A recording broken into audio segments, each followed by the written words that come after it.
الحمد لله نحمده ونستعينه ونستغفره ونعوذ بالله من شرور أنفسنا ومن سيئات أعمالنا من يهد الله فلا مضل له ومن يضلل فلا هادي له نشهد أن لا إله إلا الله وحده لا شريك له ونشهد أن سيدنا محمدا عبده وحبيبه ورسوله اللهم صل وسلم على سيدنا محمد وعلى آله وصحبه أجمعين أما بعد فيا عباد الله اتقوا الله وأطيعوه إن الله مع الذين اتقوا والذين هم محسنون قال الله تعالى في كتابه الكريم أعوذ بالله من الشيطان الرجيم بسم الله الرحمن الرحيم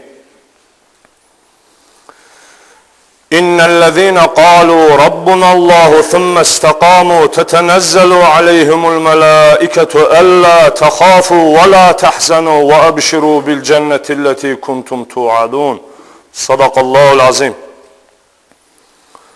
Şüphesiz Rabbimiz Allah'tır diyen, sonra da düz olan kəslərə mələklər nazil olub belə deyəcəklər: Qorxmayın və kədərlənməyin. Sizə dünyada da vəd olunan cənnətlə sevinin. Biz dünyada da, ahirətdə də sizin dostlarınızıq. Orada sizin üçün nəfsinizin çəkdiyi, istədiyiniz hər şey var. Bağışlayandan, rəhm edəndən, yəni Allah'tan ruzi və ziyafət olaraq.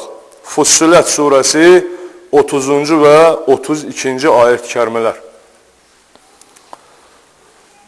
Hamımızın çox ehtiyacı olan, yəni həyatımızın aldığımız nəfəs kimi, bəzən deyirlər, aldığı nəfəs belə yalandır. Belə bir söz eşitmişsiniz yəqin ki hamımız. Hamımızın ehtiyacı olan, yəni fərddən tutmuş bütün cəmiyyətin təşkil edən fərdlərə kimi, ailə, sosial, ictimai həyat, hamının ehtiyacı olan ayət-i kərmələrdir bunlar. Düzlük barədə, doğruluq barədə, dürüstlük barədə inşallah hamımız məlumatlanaq Allahın köməkliyi ilə.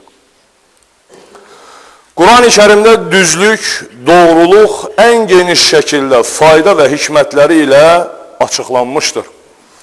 Bəqərə surəsi 177-ci ayət-i kərimədə Allaha, axirətə, mələklərə və kitablara iman edənlər mallarını qohumlara, yetimlərə, yoxsullara, yolda qalmışlara, kölə və əsirlərə xərcləyənlər, namazı qılan, zəkatı verən, sözündə duran və səbr edənlər, doğrular və təqva sahibi kəslər olaraq xarakterizə edilmişdir. Bundan əlavə, istiqamət, yəni düzgünlük, müsəlmanların müştərək xüsusiyyətləri olaraq təyin olunmuşdur. Allah Teala peyğəmbərləri və ümmətlərini qul olma baxımından eyni məsuliyyətlərə tabe tutmuşdur. Bunlardan biri də Rasulullah sallallahu aleyhi ve sellemə xitab olaraq əmr edilən istiqamətdir ki, bu haqda belə buyurulur. Hud surəsinin 112-ci ayət-i kəriməsidir. Sənə əmr edildiyi kimi düz ol, səninlə birlikdə iman gətirənlər də düz olsunlar. Həddi aşmayın. Çünki o sizin nə etdiklərinizi görəndir. İstiqamətin əhəmiyyətini ən yüksək səviyyədə hiss edən Rasulullah sallallahu aleyhi ve sellem Hud surəsinin, xüsusilə bu surədəki düz ol əmrinin onu qocaltdığını, saçlarını ağartdığını ifadə etmişdir. Çünki düzgünlük, sədaqət, sidq peyğəmbərlərin ən əhəmiyyətli sifətlərindən biridir. Allah Teala çox böyük imtihanlardan keçmiş peyğəmbərlərdən İbrahim, İsmail və İdris aleyhissalamları düzgünlük və sözlərindəki sədaqətlərinə görə tərifləmiş, bütün peyğəmbərlərini doğruluq nümunəsi olaraq təqdim etmişdir.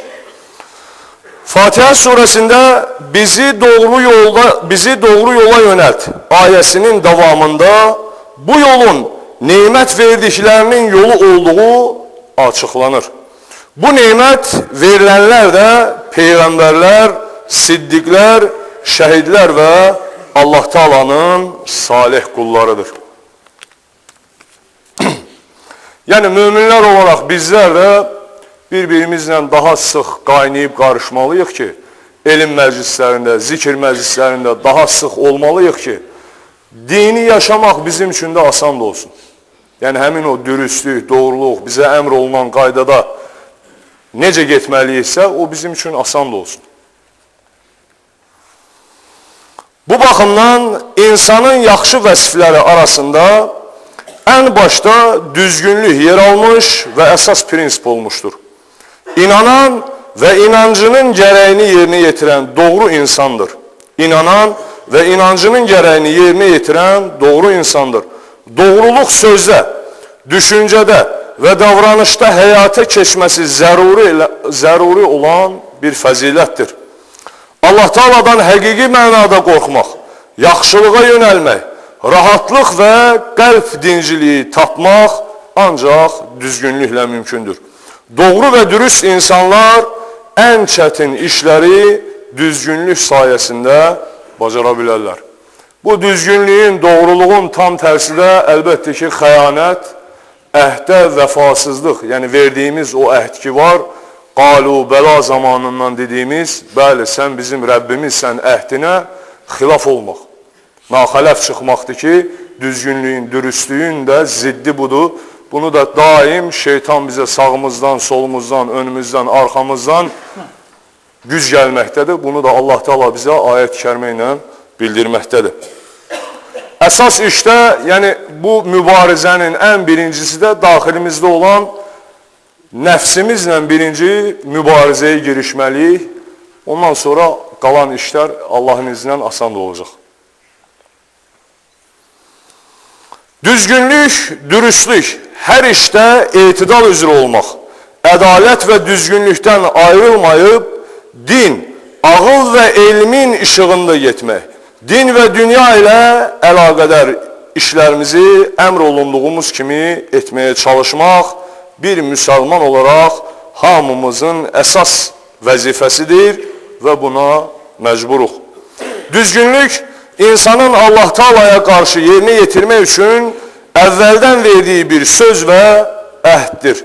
İnsan bu yaradılış əhdinə vəfa göstərdiyi nisbətdə sadiqdir və sədaqətinin mükafatını da mütləq olaraq görəcəkdir. Qardaşlar, məlum olduğu kimi, yəni vəzdə də deyildi, məlumat verildi, Məhərrəm ayıdır, qabaqdan Aşura gəlir, ayın 12-si Aşura günüdür. Ramazan xaricində oruç tutanlar üçün bir fürsətdir bu. İnşallah mükafatını da mütləq olaraq Allah verəcək. Ələ innə əhsənəl kəlam və əbləğən nizam, kəlamullahil məlikil əzizil alim.